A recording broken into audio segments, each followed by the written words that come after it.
a self-governing, inclusive, caring community for those who seek a rational, compassionate philosophy of life. We focus on ethical values that bring people together, not on the beliefs that keep them apart. In the spirit of intellectual, philosophical, and artistic freedom, we come together to explore life, nature, and the universe. Like traditional religious communities, we celebrate births, conduct wedding ceremonies, and host memorial services. We provide for the ethical education of our children based on rational, critical thinking. And a brief comment about our history. The founder of the first ethical cultural society, which is what it was called, Felix Adler, came to Chicago from New York in 1882.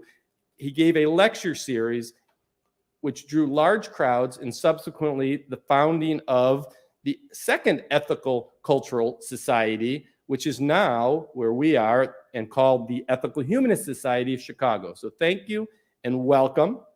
I want to introduce our subject, our title, and our speaker this morning.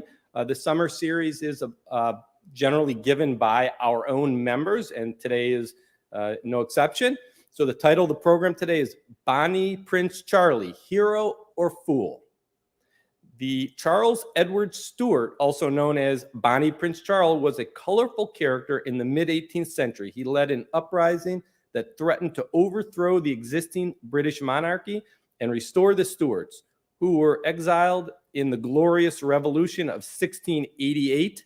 The popular Netflix series Outlander has Charlie's uprising, known as the 45, as its backdrop.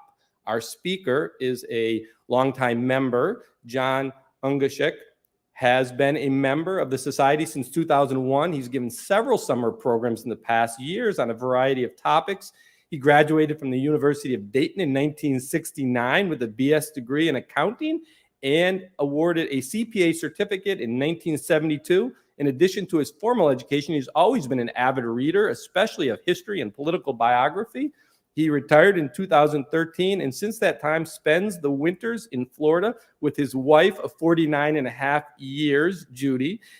Their daughter, Stephanie, and her fiance, Eric, often come to visit, and they are here in the room with us. In addition to the society, where he served as treasurer for many years, he's active in Civil War Roundtable and the Chicago Literary Club, and he serves as the treasurer of the New Trier Democratic Organization. And now, John, thank you. Thank you.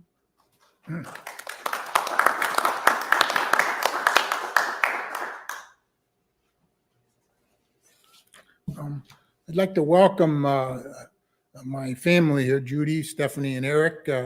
Eric and Stephanie are getting married in February. We're very excited about it. Okay, many years ago, I saw a movie about the Battle of Culloden and was so taken with the main character, Bonnie Prince Charlie, as such a dashing, romantic, and tragic figure that for a time I became a closet Jacobite. Around the same time, I read that some English officers in the early 18th century would pass their hand over their glass before drinking their daily ration of whiskey as a salute to the king across the water. And I recall doing this myself a few times. As my talk proceeds, I will clarify and explain all these names and concepts. There is a popular series on Netflix called Outlander. The backstory for the first two seasons is a 1745 invasion by Bonnie Prince Charlie, known as the 45. I thought the series was pretty faithful to reality and will comment on it a few times during the talk. I'm sure many of you have been to Rome and visited St. Peter's Church. You might recall this is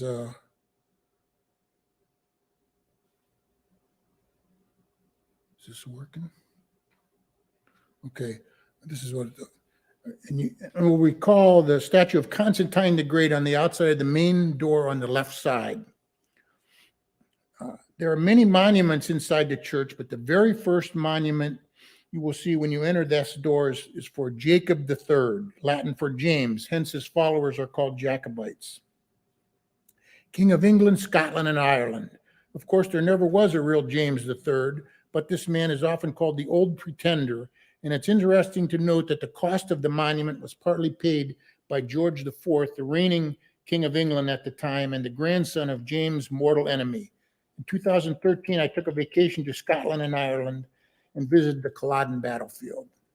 I'll not start my talk with the highlight of Charlie's life, his 1745 landing in Scotland to instigate an uprising to overthrow what he considered to be a usurper, the so-called Elector of Hanover, and install his father as the true king. But I'll go back more than 140 years to the beginning of the Stuart dynasty.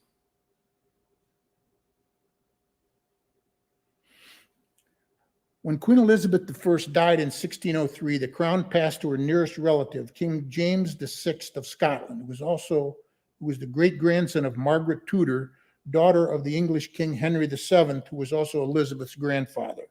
Interestingly, he was also the son of Mary, Queen of Scots, whom Elizabeth had beheaded for treason in 1587.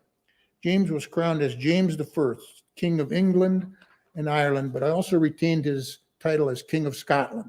The two realms were united by a common crown, but continued to have separate parliaments, a situation similar to the dual monarchy of Austria-Hungary, which existed in the days before World War I.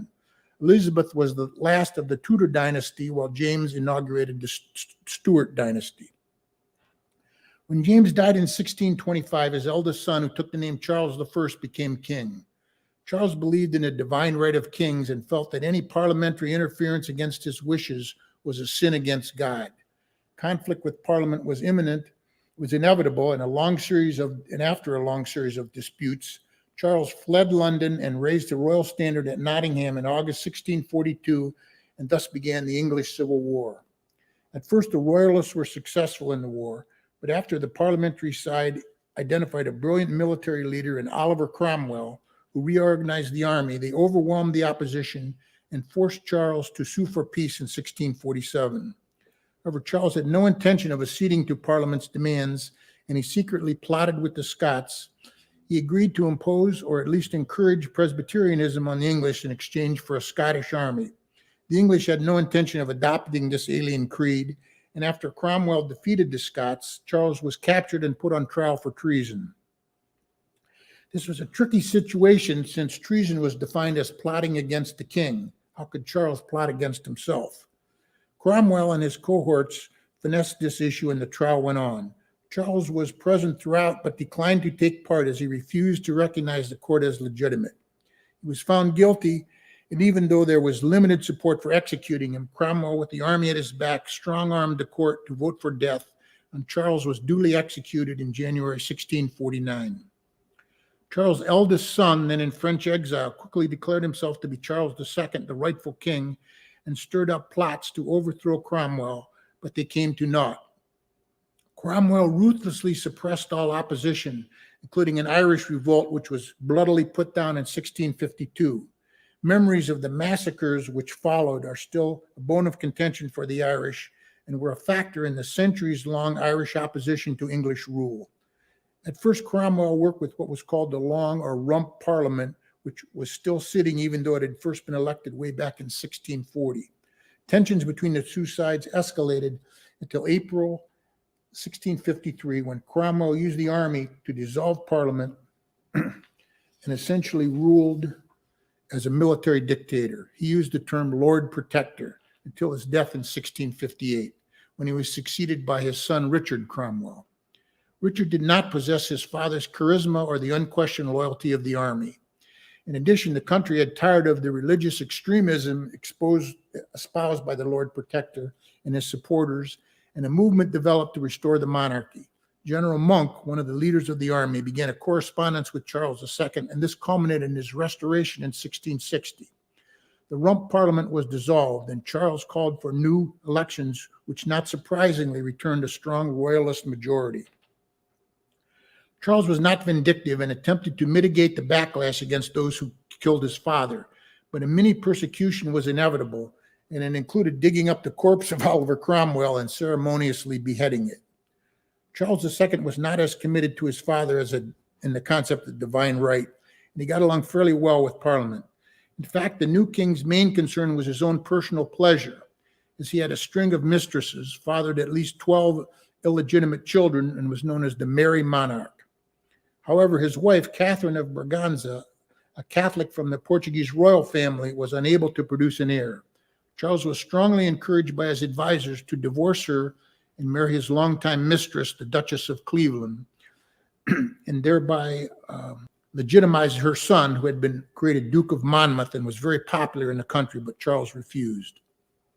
As a result, his direct heir was his unpopular brother, James, who was also a Catholic. Given that there were discriminatory laws against Catholics, this was a very awkward situation. But when Charles died in 1685, his brother assumed the throne and took the name James II. A rebellion by the Duke of Monmouth a few months later was brutally suppressed, and many of the participants, including Monmouth himself, were executed in grisly fashion. Given that the 52-year-old James had two Protestant daughters, Mary and Anne, from a previous marriage, his wife had died in 1671, it was felt that in a few years the threat of a Catholic monarch would fade away with James' death. James had married Mary of Modena, a 15-year-old Italian princess, in 1673, but by the time of his accession, the union had not yet produced any living children, as Mary had given birth 3 times, but all had died within a few months. James attempted to get around the rules against Catholics in positions of authority and thereby created a serious breach with Parliament, which he dismissed or prorogued in November 1685. He did not recall during the balance of his reign. Then in 1688, his wife Mary gave birth to a healthy son who was also named James. Given her past history with childbirth, there was speculation initiated by his enemies that the child had been snuck into the royal bedchamber as a ruse and was not actually a royal heir. In any event, when it became clear that James intended to raise his son as a Catholic, the crisis came to a head. James' enemies corresponded with his eldest daughter, Mary, who was then married to the hereditary stadtholder of the United Provinces, in all but name the King of Holland, and asked him to come to England with the Dutch army and assume the crown. Mary's husband, William of Orange, was also James' nephew and had a claim to the British throne of his own. William agreed, but only on the condition that he and Mary would be crowned as co-monarchs, the first and only time in British history this has occurred. Support for James had evaporated, and he was unable to muster any significant following, so he fled to France with his wife and infant son, but did not officially abdicate, which gave him an ongoing legal avenue to pursue his goal of regaining the throne.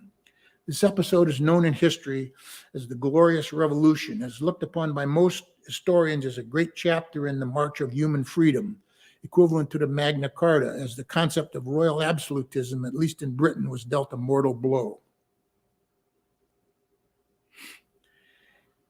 It is speculated that William was sterile, and as a result, his marriage yielded no offspring. William and Mary reigned together until her death in 1694, after which James reigned alone until his death in 1702, and he was succeeded by James' younger daughter, Anne, who was married to Prince George of Denmark. Unlike many of her relatives, Anne was extremely fertile, as she was pregnant 17 times, although 12 of these ended in miscarriages or stillbirths. Anne's final pregnancy ended in miscarriage in January 1700, and her sole surviving child, the Duke of Gloucester, died in August 1700. This created another succession crisis, especially after James II died in French exile in 1702. Parliament reached out to James' son and his handlers to explore the possibility of his conversion to Protestantism, which might then create a situation where the country could consider him as the rightful heir. But this was rejected and other options had to be explored. Parliament passed the Act of Settlement in 1701, which named Sophia, the Electress of Hanover and a granddaughter of James I, as the rightful heir. The Holy Roman Empire, a relic of the Middle Ages, still existed in the 18th century. And even though the crown had been worn by a member of the Habsburg family almost continuously for centuries, it was technically an elective office, and the ruler of Hanover, a small German state, was one of the hereditary electors, hence the name. Another item of note was the Act of Union, which was passed in 1707. The Scottish Parliament, in effect, voted themselves out of existence and agreed to merge with the Parliament in Westminster and unite the two kingdoms into a new United Kingdom of Great Britain, adopting the Union Jack as the national flag, which combined the Cross of St. Andrew, Scotland, with the Cross of St. George, England. The Act of Union was deeply resented by many Scots and was a major plank in the later Jacobite program, as they demanded that separate kingdoms under a common monarch be reinstated. In effect, this is the same position as the current Scottish Nationalist Party, who are advocating a referendum on Scottish independence, but want to preserve Queen Elizabeth II as the titular head of state. If the referendum should pass, it is highly unlikely that either the Westminster Parliament or the Queen herself would agree to this. The recent Brexit vote has stirred up the issue, as the Scots voted overwhelmingly to remain in the European Union, while England voted to leave. The Old Pretender, a.k.a. James III, from his base at Saint-Germain outside Paris, presided over a court in exile, financed primarily by the French King Louis XIV. He and his followers continuously plotted to overthrow the Hanoverian usurpers and restore the Stuart dynasty. Several prominent English notables, including the Duke of Marlborough, tried to play both sides of the fence by regular correspondence with Saint-Germain. The Jacobites tried to take advantage of the Scottish opposition to the Act of Union by attempting an expedition in 1708 and another in 1715, ostensibly led by James himself, but both came to grief. The 1715 revolt was also in response to the 1714 death of Anne and the coronation of the son of Sophia, who had died earlier in the year, who took the name George I, although he did not speak a word of English. Jacobites in England, but especially Scotland, had promised that thousands of supporters would come out of the shadows and overthrow the usurpers as soon as James landed on British soil, but more importantly, in the company of French troops. This was one of the primary weaknesses of the Jacobite position from the beginning. It would only be successful when combined with an invasion of foreign troops. Even those people who might be sympathetic to the cause were wary of welcoming a foreign army who might not easily be persuaded to leave. However, a combination of bad weather, the inability of the French to land a large force, and the lack of a spontaneous uprising doomed the episode, which went down in history as the 15, just as Bonnie Prince Charlie's invasion is popularly known as the 45. When James returned to the continent in early 1716, he was confronted with the situation that he was no longer welcomed in France. His patron, Louis XIV, had died the previous year, and the regency set up for his infant great-grandson, Louis XV, was in the process of negotiating peace with Britain and did not need James and his court in exile as a distraction. As a result, he was banished and ended up in Rome, where he was welcomed by Pope Clement XI, which reinforced the English fear of popery, what they called popery. In 1718, James was 30 years old and seemed no closer than ever to his goal of recovering the throne. His efforts shifted to finding an acceptable bride and begetting an heir to perpetuate the dynasty. Clearly, the bride had to be of noble, if not royal blood, but most of the European courts were reluctant to commit to a pretender rather than an actual king. Religion was another factor, as the majority of James supporters were Catholic, as were the French and the Vatican, who were among the most enthusiastic. However, a Catholic bride would alienate many sympathetic British supporters. James finally decided on Clementia Sobieski, a granddaughter of the valiant John Sobieski, King of Poland, who lifted the siege of Vienna in 1683 and saved Europe from the advances of the Ottoman Turks. Clementia was very devout, and this raised more suspicions among James' Protestant supporters. The marriage took place in May 1719 in Rome, and the fact that Clementia was the goddaughter of Pope Clement XI also did not sit well with James' Protestant supporters. On December 31st, 1720, the hero of my talk, Charles Edward Louis John Casimir Sylvester Maria Stuart, was born. Another son, Henry, was born in 1725. When George I died in 1727, the Jacobites' cause attempted to take advantage of the situation and launch another invasion, but could get no support from the French, and the second Hanoverian king, George II, was duly crowned. By this time, James was nearly 40, and his enthusiasm for the cause was flagging. He was also experiencing domestic troubles, as his wife Clementia, never happy with her taciturn and brooding husband, turned increasingly fanatical in her religious devotion and seriously weakened her health with severe fasting, eventually dying in 1735 at the age of 33. Her death was an occasion of great lamentation in Rome, where she had been revered as a near saint. Her dying wish was a demand to her husband and sons that they never renounce their Catholic faith. Despite their differences, James was disconsolate at her death, and it drove him even deeper into despair at ever succeeding in the lifelong quest to secure his legacy. Leadership of the Jacobite cause gradually moved to his eldest son. Charles was very precocious as a youngster and had learned 3 languages, French, Italian, and English, by the time he was 7 years old. He grew to be a strong, hardy youth who possessed great energy and charisma with an unshakable faith in his great mission. He became an outstanding hunter and horseman with incredible stamina for thriving in rough conditions, traits that would serve him well in his great adventure. However, even in his adolescent years, it was obvious that he lacked self-discipline and was very reluctant to follow orders even from his father. He was fated as the Prince of Wales and heir to the throne, which he greatly enjoyed, and began to feel that this adulation was his natural right. This made it very frustrating when he was denied these honors in non-papal controlled territories, especially in France during her periodic bouts of peace with Britain. One of the consistent clauses of any peace treaty was that the French disavow support for the Jacobites and refuse to allow them into French-controlled territories. Charles was extremely handsome, and women were said to swoon at his feet, but he had little interest in the opposite sex, as he was devoted to hunting and the great quest to regain his legacy. He lusted for military glory and was given his first chance at the age of 13 when he was allowed to join the forces of Philip V of Spain, who were engaged in a conflict with the Holy Roman Emperor Charles VI over the territories of Naples and Sicily in southern Italy.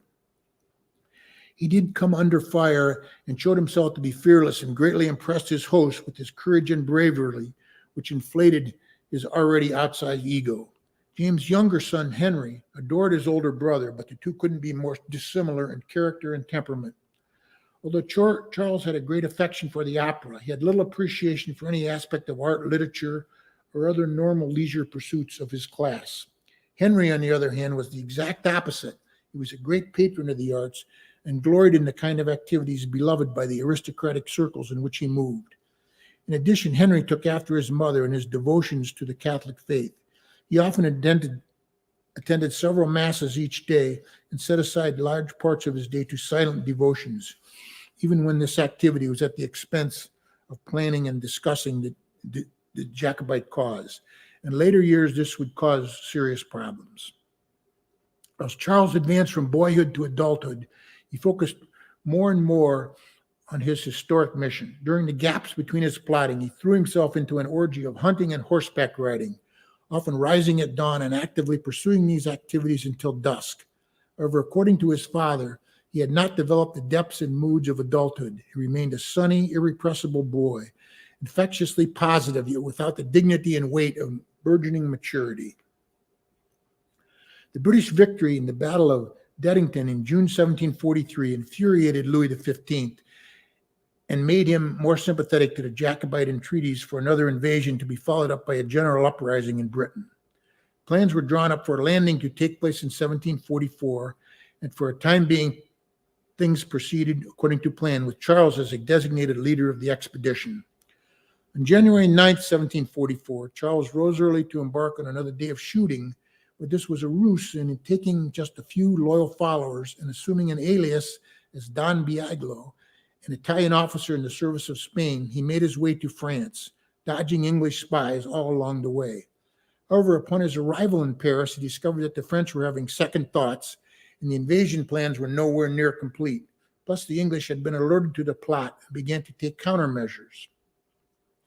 Charles moved from Paris to the coast, where he observed the buildup of ships and men, but bad weather and the arrival of an English fleet scattered the French and caused Louis XV to divert the troops and supplies to Flanders and leave the Jacobites high and dry once again. Charles was very disappointed at this setback to his great quest, but rather than retreating into despair, which was his father's reaction, he rededicated himself to the cause. In order to keep his dream alive and to keep himself in a living style he felt appropriate to his station as heir to a great kingdom, Charles turned to moneylenders, which would become a lifelong problem. Dissent among his followers was always an ongoing issue, as they seemed more interested in squabbling with themselves rather than plotting against the Hanoverians. Some, especially Murray of Broughton, were to be differentiated from Lord George Murray, who will appear later, were enthusiastic about the level of support, especially in Scotland, just waiting for Charles to show his face, and thousands of supporters would flock to his banner, while others told him to wait for the cooperation from the French. Charles vacillated between these two extremes, but good news from the war front in Flanders in early 1745 raised his spirits. The French were willing to allow him to utilize privateers to transport him to Scotland, and Murray of Broughton was assigned the task of raising money and gathering supplies in Holland. Finally, on July 15th, Charles set sail with two ships, the Elizabeth and Dutilley. It was decided to take the long route around the west coast of Britain and through the Irish Sea to land on the west coast of Scotland. Charles and his entourage were in the Dutilley, while most of the arms, money, and supplies were in the Elizabeth. At first, things seemed to be going according to plan, but an English warship, the Lion, spotted the small armada and eventually engaged the Elizabeth in a running gun battle. The captain of the Dutilley refused to join the fight, as this would have endangered his passengers. Both the Lion and the Elizabeth began to take on water, and the Lion withdrew. It was felt that the Elizabeth would have to return to port, as she was in no shape to continue all the way to Scotland. Therefore, all her supplies were therefore unavailable for the uprising. The crew of the Dutilley debated whether or not to abort the entire mission, but Charles insisted on going forward. Finally, on July 4th, he landed on the Scottish coast near Loch Umma, where his first news was that several clans he'd been counting on for support would not do so. Undaunted, he persisted in believing that his quest was destined to succeed. His personal magnetism and charisma were the most significant elements in the rest of the story. As word spread of Charles' landing, a few hundred Highlanders drifted into his camp, now located at Glenfinnan, which was the agreed-upon rendezvous point. But then on August 19th, over 1,000 members of the fearsome Cameron clan marched into camp, and Charles felt confident in unfurling his banner and reading aloud the Regency proclamation signed by his father, which named Charles as regent until his father would be summoned to his rightful place in London. In effect, the proclamation, quote, pardoned, unquote, all those who had pledged allegiance to the usurper, assuming they now pledged support to the true King James III. Luckily for the cause, the government forces in Scotland were very weak, and those troops available were ill-trained. The British commander, General Sir John Cope, was detested by his men and clearly not up to the task of opposing the rebellion. Reports later proved to be false of a French landing caused many of his troops to desert. Charles' forces were swelled by the addition of the Duke of Atholl and his retainers. With Cope hopelessly confused, Charles marched triumphantly into Edinburgh, the hereditary seat of the ancient kings of Scotland, on September the 4th. Even though Charles was greeted by cheering crowds, which greatly stoked his already massive ego and belief in the rightness of his cause, it was ominous that this did not translate into a commensurate increase in volunteers. Most of the Highland clans rallied to his banner, but there were holdouts, and he received minimal real support from the Lowlands, another bad sign which was ignored in the excitement of the moment. The British commander, General Cope, had about 2,000 troops which were stationed just north of Charles' forces, which numbered a few hundred more. Cope secured a fine defensive position at Prestonpans, and the Jacobites advanced to meet them. Under Lord George Murray, a recruit and fine military leader, the Jacobites succeeded in routing the government forces with a surprise Highland charge, and their opponents fled in disorder, with only about 400 surviving death or capture, for a loss of only 300 of Murray's men.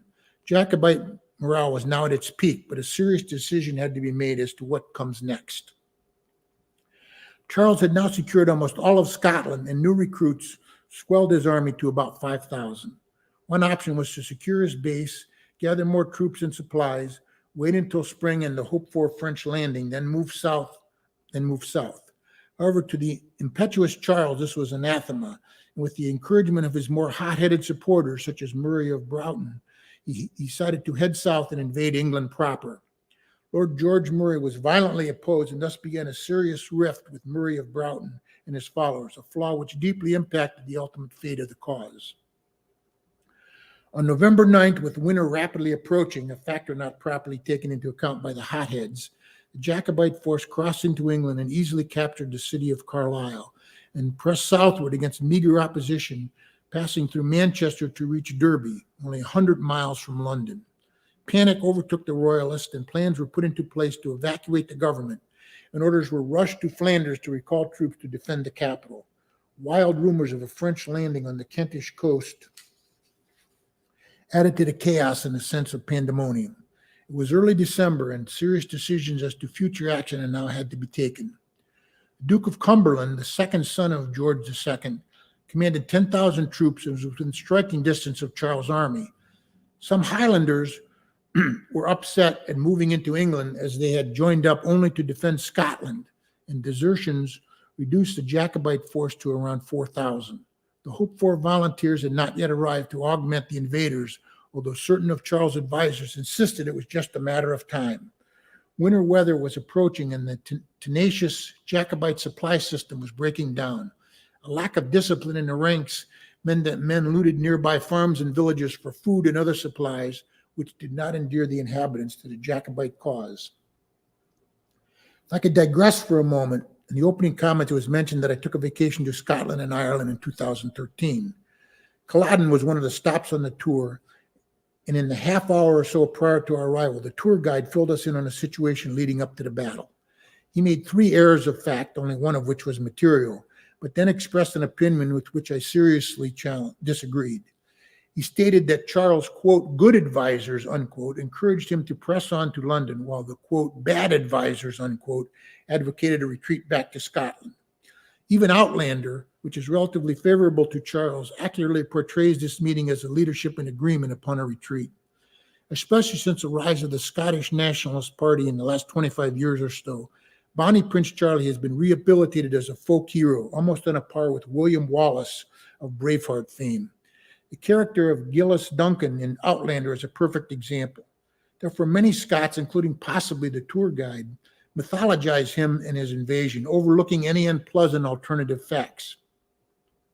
In reality, almost every reliable source I have ever come across has concluded that the Jacobites had no choice but to retreat, and a further advance toward Scotland would have almost certainly ended the escapade disastrously months earlier than Culloden. It is crucial that very few men flocked to the banner after he crossed into England, and his small force would never have been able to besiege and capture a city as large as London without the benefit of a mass uprising, and no evidence of that was forthcoming or apparent. A similar situation in more recent times was the Bay of Pigs invasion in 1961. The CIA can-do advisors insisted that the sight of an invading force of anti-Castro Cubans would touch off a mass uprising, but this was tragically wrong and caused a significant loss of American prestige. It was a serious blow to the infant Kennedy administration. All throughout the campaign, Charles shared the hardships of his men, marching beside them and inspiring them with talk about the cause. He was always the last one to retire for the night, and he insisted on seeing that all the troops were as comfortable as possible before retiring. This bred a deep respect among Charles and the ordinary soldiers, unlike the divisions and squabbling between his commanders. The soldiers were unable to understand the strategic issues, and based on Charles' encouraging comments to them, they were convinced that they would march to London and sweep all before them. On December 5th, Charles convened a council of war to decide what to do next. Dispatches had been received that additional forces were gathering in Scotland, and a small French force, assumed to be the vanguard of a larger invasion, was also reported. Using this information, plus the presence of Cumberland's army as fodder, Lord George Murray and almost the entirety of the commanders urged a retreat to link up with these forces, and after consolidating during the winter, returned in the spring of 1746. Charles was violently opposed to this course of action and knew that it would seriously demoralize the soldiers. A final decision was postponed until the next day, but at that time, Murray and the clan chiefs were unanimous in their decision to return to Scotland. Some of the leaders insisted later that they had counseled against retreat, but this is not what happened at the time. Charles shouted to his commanders, "You ruin, abandon, and betray me if you do not march on." But in effect, he had no choice and ordered to retreat. When the men were awakened, they thought at first that they would be moving south, but when it became obvious they were moving north, their cheerfulness turned to expressions of rage and lamentation. 10 days after Charles and his demoralized troops left Derby, a large flotilla of French ships put to sea from Dunkirk, part of a vast design to concentrate men and ships at Calais and Boulogne for the invasion of England. If all went according to plan, 12,000 English soldiers would be on English soil by the end of December. The titular head of the expedition was Henry Stuart, Charles' younger brother. When news of this invasion force reached England, additional panic ensued as the opposing French fleet would have to position itself to intercept, but if they guessed wrong about the location, the French would be able to land unopposed. However, the French preparations were not well coordinated and the winter weather did not help. When news of Charles' retreat reached the French coast, it necessitated a change in plans, causing more delay. There was additional frustration at the actions of Henry Stuart, who refused to modify his elaborate daily routine of devotions to accommodate planning for the invasion. English privateers sank several French supply ships, and the weather was not cooperative. The French high command, totally disgusted with the antics of Henry and the lateness of the season, finally decided to suspend the expedition indefinitely. As had happened previously in 1708 and 1715, the folly of relying on a foreign invasion force was shown to be a serious flaw in the Jacobite program. In fact, the Jacobite cause was always a sideshow for the French. The Jacobite army crossed the River Esk on December 20th and re-entered Scotland. However, Charles discovered in his absence, and even with the newly raised Highland contingents and the small French force, very little of Scotland remained in rebel hands. Edinburgh was occupied by a considerable Hanoverian contingent, and Charles' forces were received coolly in Glasgow, where the army halted for a week and replenished their supplies as best they could. The plan was to reduce the town of Stirling, garrison it with the newly acquired French artillery, and then use it as a base to reconquer Scotland. General Hawley was in command of a royalist force of about 7,500 men, while the reinforced Jacobites now had about 8,000. Hawley marched to retrieve the siege of Stirling, and Lord George Murray moved south from Perth to intercept them. They met on January 17th in a driving rainstorm at Falkirk, and once again a surprise Highland charge routed the government army, although most were able to escape. This victory had little impact on the campaign as a whole, but it did lift the spirits of the men, and more importantly and ominously, greatly raised Charles' opinion of his troops as invincible, an attitude that would have disastrous consequences at Culloden. Cumberland, who had been diverted south due to the French invasion scare, then marched north with reinforcements, and the Jacobites were forced to retreat to Inverness, deep in the Highlands. Cumberland followed to Aberdeen, where he camped for the winter. During this same time, the animosity between Charles and his high command, especially Lord George Murray, intensified, causing additional confusion in the rebel army. The supply system had collapsed due largely to command disputes and disorganization, and the men often went hungry, while the royal troops at Aberdeen were lavishly supplied. By mid-April 1746, the opposing armies were maneuvering around Inverness. Desertions and lack of food reduced the Jacobite force to less than 7,000, while Cumberland had at least 9,000 well-trained and well-fed troops. On the night of April 15th, Lord George Murray attempted to duplicate his successes at Prestonpans and Falkirk by means of a surprise night assault.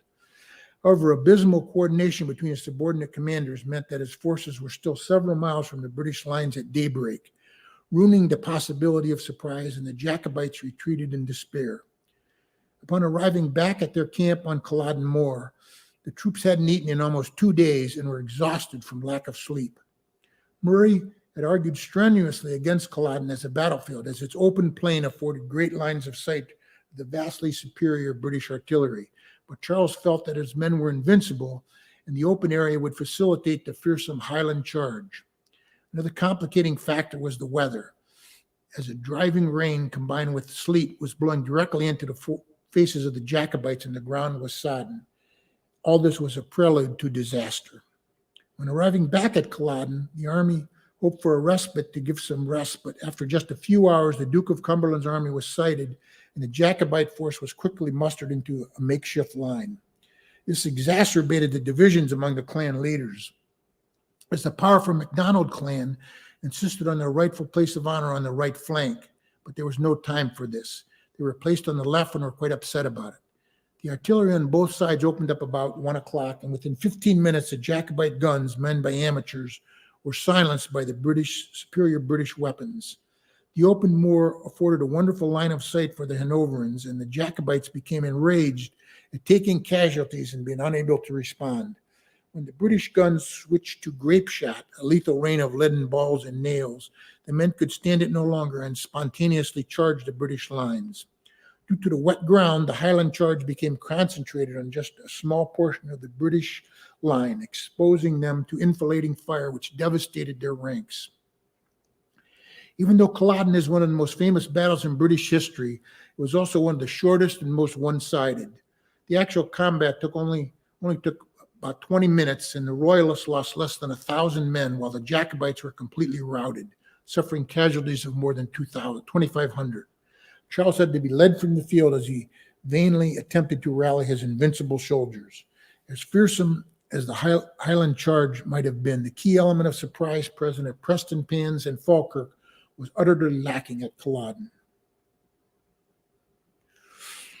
This is a famous, if fictionalized, painting of the battle.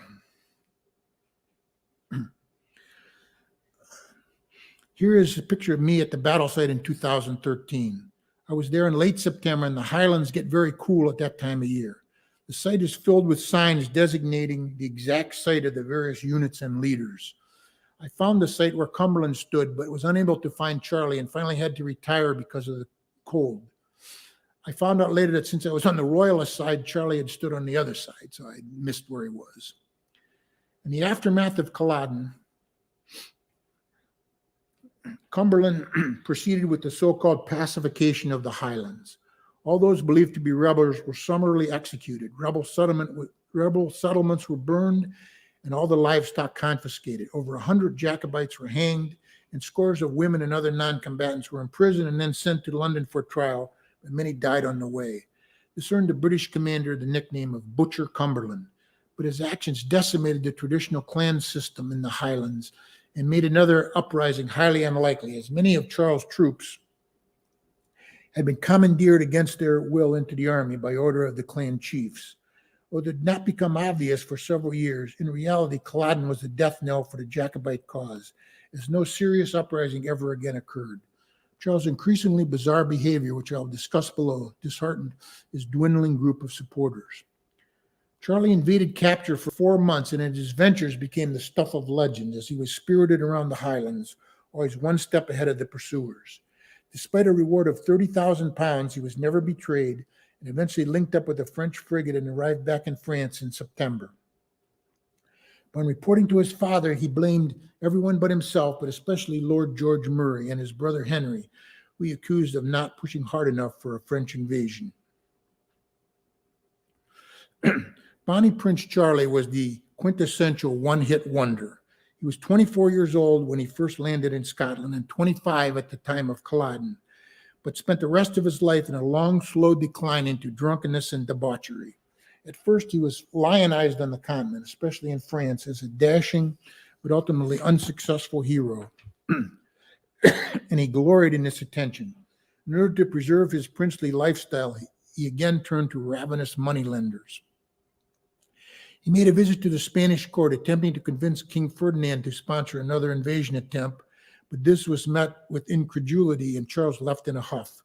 Meanwhile, other setbacks piled up, as upon returning to Paris, he was astonished to find a letter from his father, in which it was disclosed that his brother Henry, despite never having previously taken holy orders, was being named as a cardinal of the Roman Catholic Church, a severe blow to the Jacobite cause, as it solidified in the minds of many English Protestants that a restoration would mean the return of Catholicism. Charles was stunned by this news, and he shut himself up for several days before emerging to carry on the cause, his will to victory undiminished, although the practical reality was now severely compromised. In 1748, Charles fell in love with Louise Rohan, a wealthy heiress who unfortunately was then married to the Duke of Rohan and had a 2-year-old son. Both Charles and his lover were descended from the Polish hero John Sobieski. Although adultery was rampant in Europe at the time, discretion was prized, but Charles was too impetuous for that. Louise became pregnant after only a few months, and Charles demanded to see her, but her family, after discovering the true nature of the pregnancy, forced her to write a letter ending the affair. They did have one more meeting a few months later when Louise pledged her undying love, but Charles informed her that he already had a new mistress, Princess Marie-Louise de Talmont. Louise Rohan bore a son who was accepted by her husband. The child died less than a year later. Madame de Talmont was 20 years older than Charles and well schooled in the art of seduction, and had sheltered and had been a lover of Voltaire earlier in her notorious career. For several years, she sheltered Charles from his many enemies, but the affair ended badly in 1752. In Outlander, the episode with Louise Rohan takes place before Culloden, plus she is obviously a composite of both Louise and Talmont, as the character is more worldly than Louise, although much younger than Talmont.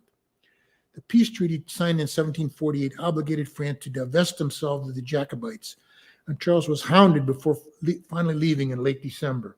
He was forced to flee from one hiding place to another, as even the Vatican, during times of peace between France and Britain, was closed to him, since 3/4 of the papal revenue came from France, which would be cut off by the stroke of a pen. Charles made a secret journey to London in September 1750, where he was assured that there was great support for his cause, but he was disappointed once again and the plot fizzled. The only significant aspect of the trip was that Charles converted to Anglicanism, which he felt would be a positive factor as acceptance by the English people. But it was far too late and the conversion had no impact. He continued to plot through the 1750s, but his complete divorce from reality meant that nothing was accomplished. After his breakup with Madame de Talmont, he began an 8-year affair with Clementia Walkinashaw, which produced a daughter named Charlotte. However, Charles' increasingly erratic behavior and chronic drunkenness eventually drove mother and daughter away. On January 1st, 1766, the old pretender died in Rome, and Charles immediately began calling himself King Charles III, although he is properly referred to as the young pretender. He expected the Roman authorities to accord him the same royal honors given his father, but Pope Clement XIII refused to do so and even cut the amount of pension he had paid to James. This was deeply mortifying to Charles, and he descended even more into a drunken stupor. Since he had not been to Rome in 16 years, the inhabitants were shocked to see the vigorous young man they had remembered was now a middle-aged cripple. James' death eased Charles' financial problems somewhat, but he was galled by the fact that the will had given his brother Henry sole control of the estate, and this drove him into an increasingly downward spiral of drunkenness. In his frequent visits to the opera, he often engaged in drunken encounters with patrons who did not show him what he considered due respect for his position.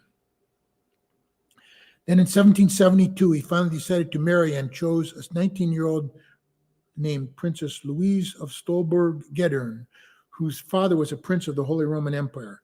By this time, Charles was 52 years old and possibly impotent due to his long history of alcohol abuse. His relations with women had never been good, tending to veer from demanding infatuation to abusive tyranny with no middle ground between the two extremes.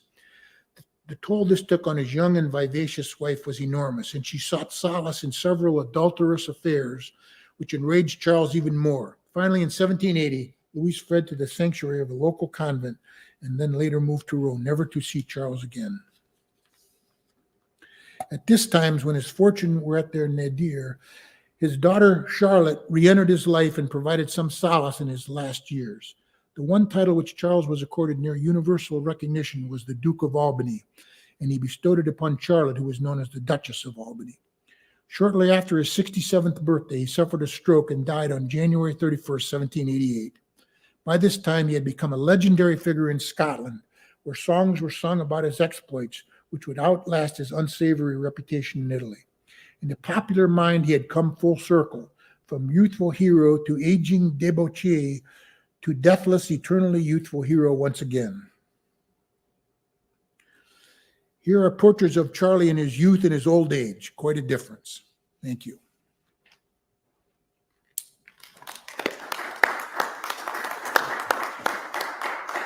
Thanks, John. Very nice. So we are going to have a musical interlude, as we always do. And during the interlude, we ask you to contribute to the Ethical Humanist Society. The best way to do that is to go online, ethicalhumanistsociety.org, donate, or with Zelle at donate@ethicalhuman.org. I believe it's up on the screen. After the brief musical interlude, we will return for questions and answers from John. Thank you.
Well, welcome back.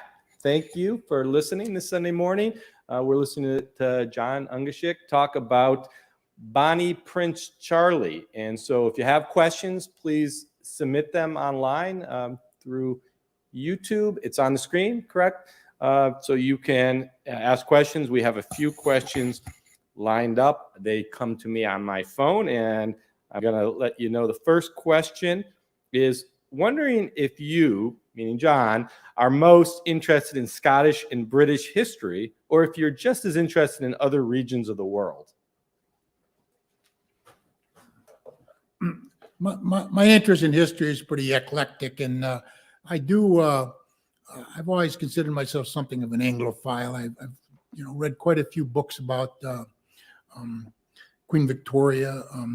I gave a speech a few years ago here at the Society about far too complicated to get into now, about the early death of Queen Victoria's son-in-law, and how that might have changed the history of the First World War. But I'm interested in really all aspects of history. The First World War is probably one of my main areas that I'm interested in. I just really have read a lot throughout the years, and I think there was a second question. What was that? Let me make sure I get it into the microphone so everyone can hear. In fact, I got 4 questions already lined up. So what happened to Charlotte? Was she the last person in the Stuart line? Actually, I'm not really sure. She died, a few years later. She was young. First of all, the fact that she was illegitimate, she wasn't in the Stuart line anyway. I recall in a book that I had, it was a picture book of royalty in the late 19th century, and there was a picture of Mary, the Queen of Bavaria. Bavaria then was part of United Germany, but they had a Bavarian king and queen, and they said that in the the clause was among the few remaining legitimacies. What's what they called themselves, legitimacies. She was called Mary the Third, the Scottish pretender. And I think there may even be some Stuart pretenders around today from offshoots of the line from, the original Stuarts. But clearly that hasn't been an issue for many, many, many years. You mentioned that you traveled to Scotland and visited some of these sites. Do you spend a lot of time reading up about the history of the areas before you travel there? Yes, I read a biography of Bonnie Prince Charlie a few months before I got there, but I was pretty familiar anyway. And like I said, many years earlier, I had seen this movie about the Battle of Culloden, and I'd really, been pretty interested in it and knew quite a bit about it. But I did, like I said, I read this biography of Bonnie Prince Charlie beforehand and kind of honed up on some of the things. It appears to the question asker that the Scots seem to glorify their military defeats. Is this true? Well, to some extent that's true, but I think it's just part of nationalism. A lot of people do that. Joan of Arc, in a sense, was defeated because she was executed, and the French revere her as a mythical figure. William Wallace was eventually executed, but he lost his last battle that he fought. But I think a lot of people do that. It's part of nationalism. I mean, he's a Scottish national hero. Both William Wallace and Bonnie Prince Charlie are Scottish national heroes, and the fact that they didn't succeed to a lot of people is really not relevant. I don't think that's unique to Scotland, though.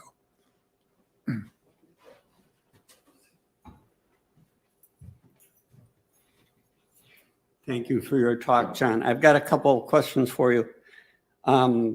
Sir Walter Scott's novel, was it Waverley, or am I mixed up?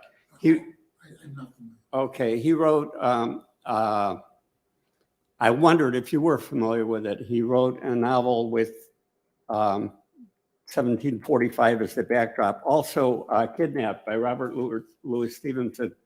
Are you up on those, or are they accurate? I'm not that familiar with Kidnapped. Okay. So I've got a question about Cumberland. Can you tell us more about Cumberland, and was he the father of George III, or was that one of his brothers? Well, Cumberland was the second son of George II. The first son became George III, and the way the succession proceeds from the monarch down. George III had like 8 sons, and a couple of those eventually became king, and because of a lot of things that are going on, Queen Victoria, who was actually the daughter of the 4th son, ended up being the monarch, and of course Queen Victoria, everybody knows her.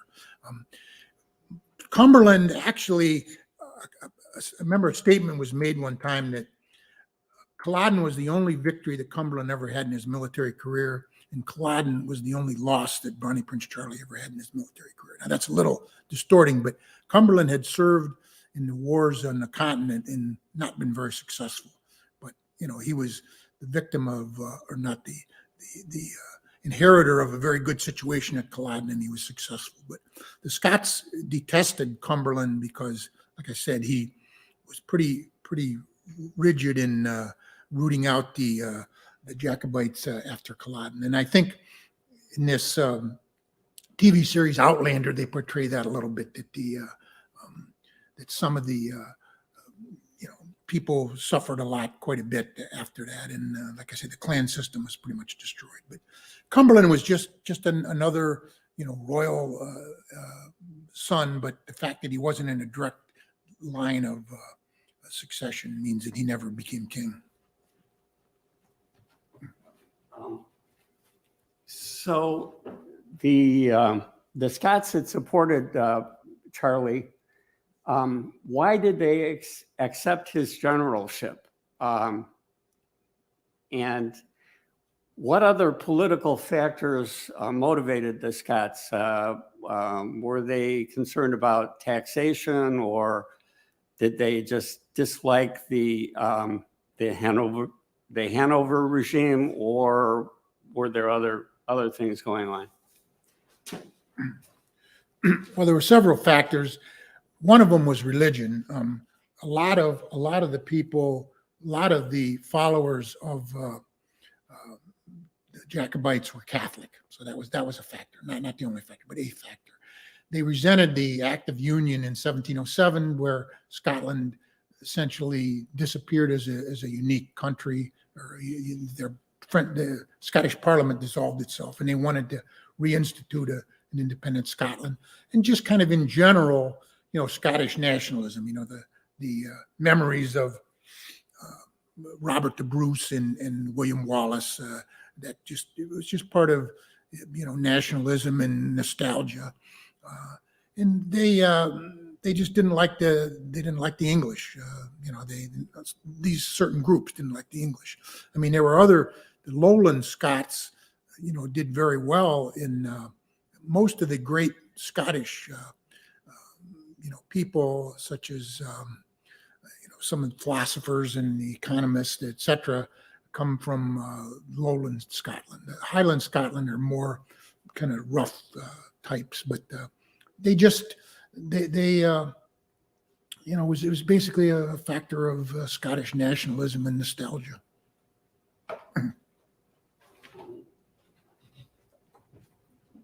So Charlie's father was James Edward, and so his aunts were Mary and Anne, who became queens of England, but they were half sisters of James.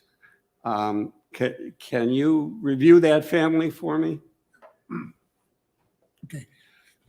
James had been married earlier, and his wife died in James II, who was actually king for 3 years, 1785 to 1788. He'd been married earlier, had 2 daughters, Mary and Anne, and they were both raised as Protestants, and we reviewed their story. He married again, and he had a son who was Charlie's father, who called himself James III, but he was the old pretender.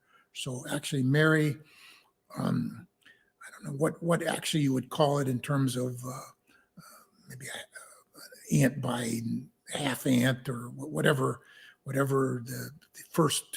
the children of the first wife, whatever the children of the second wife's son, whatever the proper way to determine that is. But James III, Charlie's father, was a half sister to Mary and Anne. That's true. But Mary and Anne's line both died out. Mary never had any children, and like I say, Anne was pregnant 17 times, but none of her children survived to adulthood.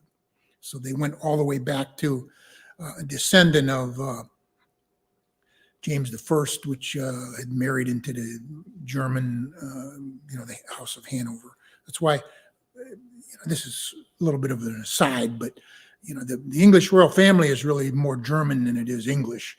And in the days in World War I, the Queen Victoria had renamed the house. It was called the House of Hanover up until Queen Victoria, and she renamed it after her husband, the House of Saxe-Coburg-Gotha. And it wasn't thought that was such a good idea to have the English royal family be named after a German area when they were fighting the Germans in World War I. So the king at the time, George V, renamed the royal family the House of Windsor. That's what they're called today. Okay. This is just an aside, but after 1745 and 1746, the persecution, a number of the Scots wound up in, of all places, North Carolina and South Carolina. So, well, there's a theory that some people have that the whole idea of the English Civil War and the idea of the Royalists and the Roundheads was mirrored later on in the Civil War. That the South were really the descendants of the Royalists in the English Civil War, and in the Stuarts, in the sense there was a lot of Scottish people that immigrated to the South. So, but I think that's a little bit of an exaggeration. But in any event, it's quite an interesting situation. Thank you. So another question through my phone, through the YouTube is, do you expect the UK to allow another Scottish referendum? And it's the comment with it is, I believe Boris Johnson has said he will not recognize one for now, at least. And I wonder if you could comment also, does this episode in Scottish and British history is still of importance in current affairs? You mean the episode of Bonnie Prince Charlie? Yes. Well, as nostalgia, yes, in terms of, I don't think anybody wants to reinstate the Stuarts, so that's clearly not an issue. But, he's just a nostalgic hero. I'm not an expert in English law. I don't know if Boris Johnson and the Parliament can refuse to allow the referendum. And the first referendum was allowed a few years ago, and it was defeated.